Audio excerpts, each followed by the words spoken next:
Good morning friends, আমি প্রশান্ত বলছি প্রশান্ত explore থেকে। তোমরা কেমন আছো? আশা করি ভালো মন্দের মধ্যে দিন কাটছে। আজকে একটি নতুন সকাল।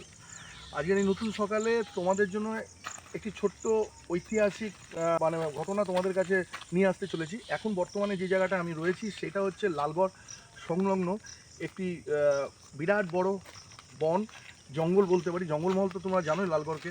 বাট এই জঙ্গলের মধ্যে যেখানে আমি দাঁড়িয়ে রয়েছি, আমি দেখাতে বলবো এখানকার সাইড ভিউটা। দেখতেই পাচ্ছ এখানকার সাইড ভিউ।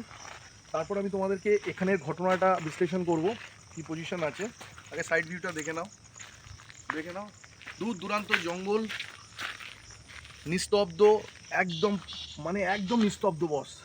এবং সেই জায়গাটা দাঁড়িয়ে তুমি দেখো, এই দিকটা নিয়ে আসছি আমি। তারপর তোমাদেরকে অ্যাকচুয়াল এখানে ঘটনাটা কী হয়েছিল পৌরাণিক ইতিহাসে, সেই তথ্যটা আমি তুলে ধরার চেষ্টা করছি।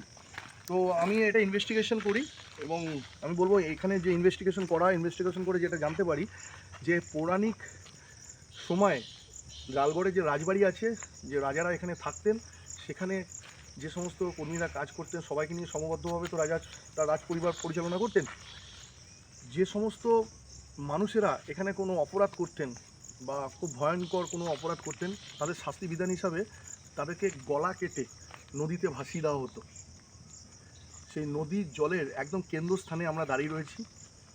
এখানটাই হচ্ছে সেই ঘটনা। আমি যেটা বিশেষ করে বলতে চাইছি যে এখানে বর্তমানে যে পরিবেশটা দেখতে চাইছো, আমরা যে জায়গাটা দাঁড়িয়ে রয়েছি এখন জলশূন্য।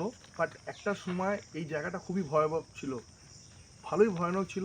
এখানে মানুষ আসতে ভয় পেত, কারণ এই খালটা এত বেশি গুরুত্বপূর্ণ। এই কারণে বলছি, ওই যে বললাম পুরানো দিনে রাজারা কী করতো, এখানে কোনো শাস্তি বিধান হিসাবে যারা দোষী তাদেরকে মৃত্যুদণ্ড হিসাবে তাদেরকে এই খালের সামনে নিয়ে এসে তাদের গলা কেটে এই খালে ভাসিয়ে দেওয়া হতো।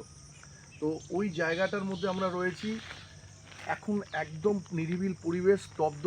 এটা এখানে ইনস্ট্রাকশন আছে সন্ধ্যাবেলা বা বিকেলবেলার পরে না আসার জন্য। বিভিন্ন রকম হচ্ছে মানুষের বিভিন্ন মত রয়েছে। কেউ প্র্যাকটিক্যাল হচ্ছে এক্সপিরিয়েন্স করেছে, কেউ ভয় পেয়েছে, কেউ বা হচ্ছে স্তব্ধ হয়ে রয়েছে। দেখো, কিন্তু আমরা আজকে যে জায়গাটা এসেছি না, আমরাও কিন্তু অবজার্ভ করছি চারিদিকে কিন্তু শূন্য, একদম স্তব্ধ বস। সেরকম কিন্তু কোনো রকম পরিবেশ দেখতে পাচ্ছি না। যে জায়গায় দাঁড়িয়ে হচ্ছে কীভাবে ব্যক্ত করবো নিজেকে বোঝাতে পারছি না। এক্সাইটমেন্ট হচ্ছে, প্রাকৃতিক সৌন্দর্য সব ঠিক আছে। এই ছোট্ট ভিডিওর মধ্যে দিয়ে লালগড়ে ঐতিহাসিক যে ঘটনা আছে, অনেক নিদর্শন আছে। তার মধ্যে একটি অন্যতম নিদর্শন হচ্ছে এই জায়গাটা, এই স্থানটা, এই খালের কিন্তু একটি বিশেষ মাহাত্ম্য আছে, তাই না? চলো, এই ভিডিওটা দেখার পরে তোমাদের কেমন লাগলো আর নতুন এক্সপিরিয়েন্স তোমরা কীরকম নিলে, comment, like, share and subscribe করে দিও। ওকে, বাই।